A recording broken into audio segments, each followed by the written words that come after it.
Oromon gati itti TPLF irraa kaasuuf dhiiga gannaqee lafee caccabsee fi wanni arra Oromoon ta'u jiru waan quba if nama nyaachisu. Jarjaraan waraabessaa sa'a gaafa qabeetti Oromoon. Wahidduu enne garaan nama bada. Wahidduu enne garaan nama bada. Ankaniin jiru dhumarratti warri mootummaa kanaaf xabaqaa baatanii ganamaa galgala dubbattan boru maatii keessanirra ga'a. Boru waan baalchaan dheengadda wallagga keessatti maatii keessanirra dhufaa jechuudha.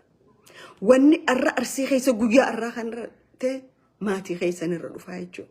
Dhuma keessan akka taayyeetti ama 7 fi ama 8 seentanii jechuudha. Kasirna kana taayyee danda'a caala faarseen jiru. Yakkamaan taayyee olii meeqa odoo jiru taayyee hidhame jechuudha. Waay? Warra qottee duudaatii olii akka dalagee. Warra qottee duudaatii olii akka dalagee. Shiftoota Adam Farah ummata Oromoo dirree dhawaatiin ajjeessu jiru kana caala yakka dalagee. Lucky, it is one thing. Dubbin dubbuma Hayilamaariyaam Gammadaa faadhaa jechuudha. Hanga feete waan ni gootu. Oromoo waan taateef. Sirni kun Oromoo miila isaa dhiqu malee Oromoo mirga isaa falmatu hin barbaadu. Abiyyiin waaqatee haga dhumaa mootummaarra hin jiraatu. Waaqatee haga dhumaan jiraatu. Ni deemaa jechuudha guyyaa tokko. Gaafa inni deeme Oromiyaan arra taan Dubaayiif gurguramtee, taan Suudiif gurguramtee, taan Chaayinaaf gurguramtee waan ni ta'a.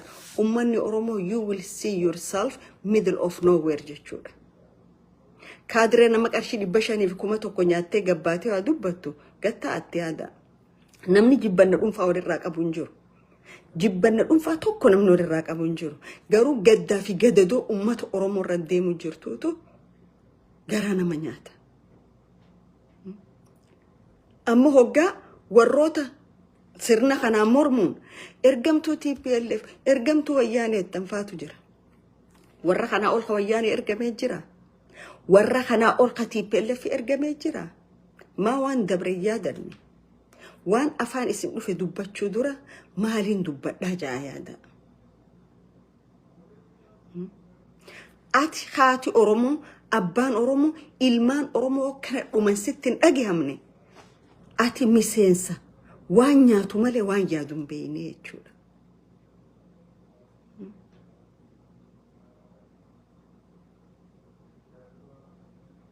Anyways, waa hedduu dubbachuun mataa nama dhukkubsiti.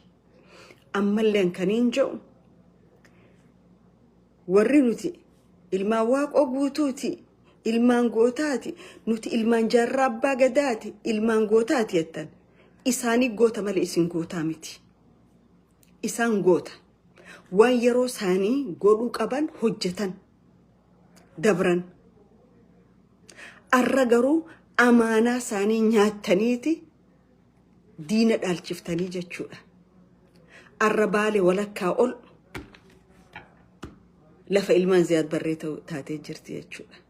Harargee walakkaan takka lafa warra Ziyaad Barree taatee jirti. Walakkaan kaan lafa warra Ismaa'iluu Margeellee taatee jirti jechuudha. Eessa jiraree gootummaan kee? Ani ilma jaarraa abbaa gadaati, ani ilma waaqooti qeettu. Maqaa gootan kanaatillee hin xureessina. Bakka Rabbiin isaan kaayetti nagaanaa jiraatanii, nagaanaa hafuura baafatanii. Tokko Oromoo wanni beekuu qabu keessaafuu naannawni dirree dhawaa akkuma ugaastichi dayyuusni warra Gadabuursiitirra lola labsetti Oromoota dirree dhawaatirratti lola labsuu ta'a jechuudha. Maaliif shiftaan amala isaan dhiisu waan ta'eef. Sooma isa bakka jirtanii ka'a hidhadha. Zeelaan biyya teessan deemfachuuf lola banaa jee miti. Zeelaan lafa samarrooni, lafa Gadabuursiiti. Borummoo dhufee maal godha? Isa akka jirtanii ka'a lafa teessan ilaa hagaa waash hidhadhaati. deeffadhaa ja'an. Isin waa takka harkaan qabdan. Tokko naannoo ishiniilee milishiyaa leenjifachaa jiran isinuma harkaan qabdan. Naannoo baabbileetti abdii eenyu namicha oga kililii shanii kana Mustafa Agjar milishiyaa leenjisaa jira jechuudha. Ati maal godhaa jirta? Mancaallee si harkaa fuudhan takka hin qabdu jechuudha. So ammallee dheengadda faafam ja'an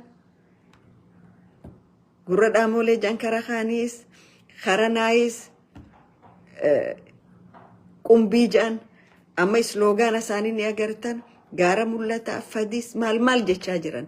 Kun piroojeektii mootummaan Abiy Ahmad lafa kaayee wajji hojjechaa jiru jechuudha. Akkuma amma dura jee warri kun hamilees dandeettis itti waan kana godhan tokko hin qaban. Gaafa Afrikaa keessaa mootummaan Ziyaad Barree humna waraanaatiin lammaffaa ture. Taankii meeqa qabaachaa ture. Xayyaara lolaa meeqa qabaachaa ture. Ka Itoophiyaan lakkoofsaan bara san qabdu Ziyaad Barreen lafoon kan weeraruu hin dandeenye jechuudha. Weeraruu hin dandeenye.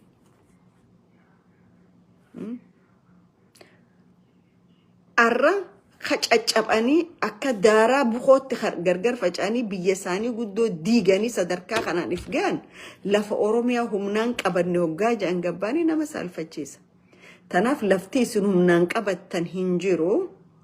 Kana ka isin wajji godhaa jiru namicha kiiloo 4 taa'u kan nuti siin morminuu yoo feete duyda keenyarra deemi waanuma nuti jenne qofaa nuun je iyattaniin saniitu kana isin wajji godhaa jira jechuudha. Garuu ummanni Oromoo waa takkaas arkachaa hin jirtu, waa takkaas sii godhamaa hin jiru. Irra fiixeen qubee afaan Oromooti ta'ama soddomman kana waan godhaa turan.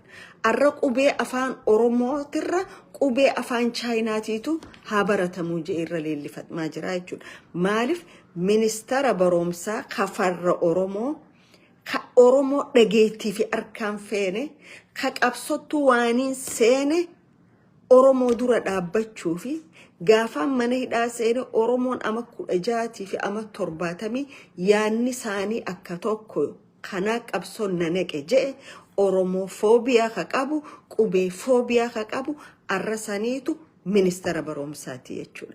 Oromoon gaafni ati duute gaafa namichi kun ministeera barumsaa siite jechuudha. An sabni biyya san keessa jiru ka ilaalcha gaarii qabu saba tokkoof kabajaa qabu walqixa ummata tokko tiriit godhu angoo biyya sanii qabachuu hin qabu miti.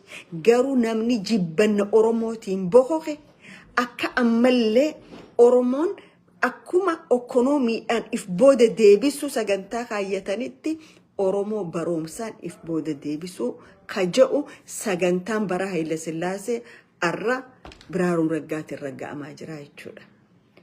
Afaan Oromoo maaliif afaan Chaayinaa akka biyyoolessaa baratamu jedhame. Afaan Oromoo saniifu prioritiin hin kennamne maaltu fide jechuudha. Because biyya san walakkaa ol Chaayinaa waan bitatteef jecha.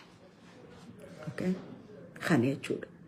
Garuu dhiinni ilmaan Oromoo, dhiinni qaroo fi qarree Oromoo gaafii mirga abbaa biyyummaatiif bahe arra sirna badaa sirna Oromoo harkaan barbaanne sirna faashishtii ka gubbaan Oromoo fakkaatu keessan diina Oromoo ta'e harka bu'ee jechuudha. Kanaas ka if godhe Oromoodha. Kanaas ka godhe hayyoota Oromooti. Kanaas ka godhe aktivistoota Oromooti. Warra ni nyaanne je'ee fiigee nyaadhame jechuudha. Nama dhageema. Tokkoon keenya kamaatiin keessatti madaa'in hin jiru. Kamaatiin keessatti hin du'in hin jiru.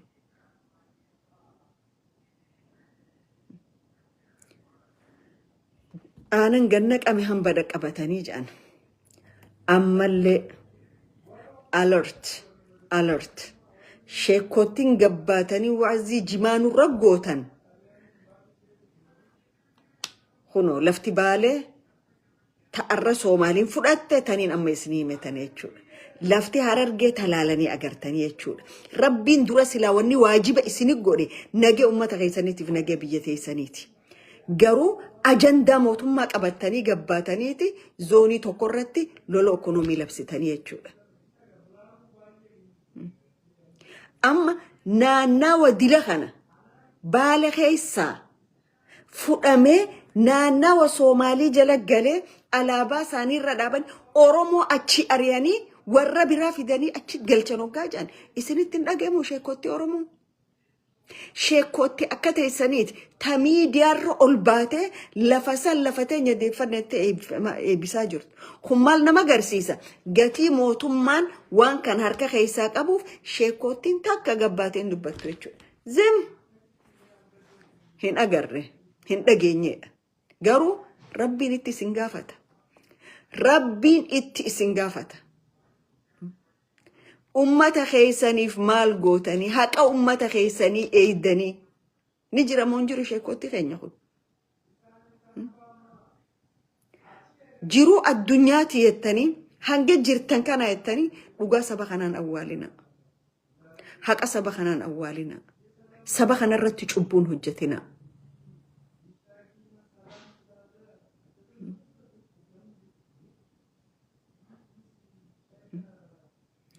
Arra sheekottiin teenya talakkii humaa nun godhanii akkanuma mootummaa kana faarsinee jiraannaa jettan dhumarratti hagaaga'ama keessaa bahuu hin dandeenye seenuu jiraatu mootummaa faashishtii kana jalatti isin akka ta'e qabaanaa ta'an jechaan irra ji'a kana. Akkuma dheengadda abbootii gadaa manguddoo san manguddoo akkamiin namni manguddoo akkasii harki dargaggeessaa dhawa. Akkamiin namni manguddoo akkasii ciibsee duubaa dhawa. Isinis sirni kun nurraa deebi'eettanii numan eegina. Sababni isaa waan Oromoo taataniif. Hamma feete faarsi. Taayyee danda'a caala namni sirna kana faarsi hin jiru. Hamma feete kootu ati ilma kiyya jiidhuun gadhu inni ilma keetii miti. Dhumarra akkasi nyaatu sii jechuudha.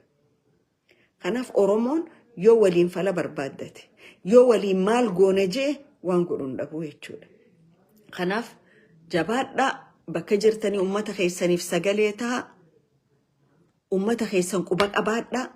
Wanni killiliin shanii fi warri Jabuutii Oromiyaa bahaarratti godhu jiranii fi godhuuf sagantaa qaban waan xiqqaadhaa miti.